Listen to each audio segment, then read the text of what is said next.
kamakamahalang hukom patungkol po doon sa nangyaring ruling. Nais ko lang po sanang magmanifesto. The gentleman may proceed.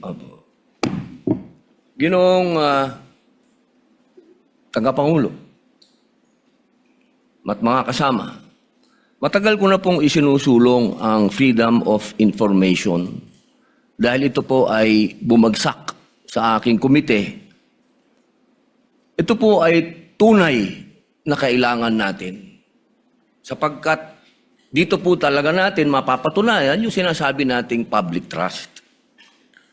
Pero meron din po kasing napakahalaga yung tinatawag na equal protection of the laws. Sang-ayon po sa Artikulo 3, Section 1 ng ating Konstitusyon, Bill of Rights, ang nagsasabing hindi dapat alisan ng buhay, kalayaan o ari-arian ng sinumang tao ng hindi kaparaanan ng batas. Ni pagkaitan ang sinumang tao ng pantay na pangangalaga ng batas. Ang mga pamantayang ginagamit natin ngayon ay dapat pareho ring ipinatutupad sa lahat ng impeachable officials, anuman ang kanilang pangalan o posisyon. Hindi ko po makakalimutan ang naging pahayag ng dating Senadora Miriam Santiago dito mismo. Siya po ay isang huwes at ginagalang na propesora ng batas. Ang sabi niya, constitutional analysis is a technical field. Ang pagsusuri sa konstitusyon ay hindi isang sining. Isa itong technical na larangan. Hindi po dapat ito ini-interpret ng basta-basta o kailangan may due process.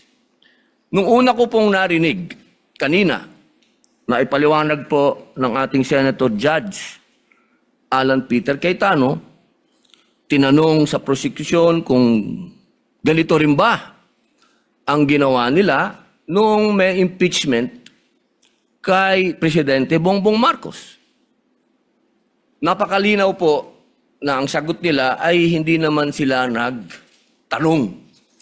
Hindi sila nagsaliksik kung paanong ginagawa nila ngayon sa pangalawang Pangulo. Ang akin po lamang, makatarungan ba na hindi parehas ang trato natin dito? Dapat sana parehas eh. Kaya po, ang hinihiling ko sa atin, total naman, lahat naman kayo ay sumang-ayon na sa Freedom of Information Bill ko. Hindi pa nga lang nagsasubmit ang House of Representatives. Bakit kung ganito ang pamantayan natin, edi buksan na natin lahat ng bank records natin. Lahat na. Tayong lahat ay buksan na natin lahat para mapakita sa taong bayan na wala tayong kinikilingan dito. Ito ay oras na para samantalahin natin ang pagkakataong ito na ipasa yung FOI. Kasi kung ganito, na parang meron tayong tinititigan sa tinitingnan, hindi maganda ito para sa taong bayan. Tandaan po natin, pantay-pantay tayo sa harap ng Diyos at ng batas. At hinihingi ko po sa inyo na ilagay sa record ang aking pagtutol sa ruling na ito.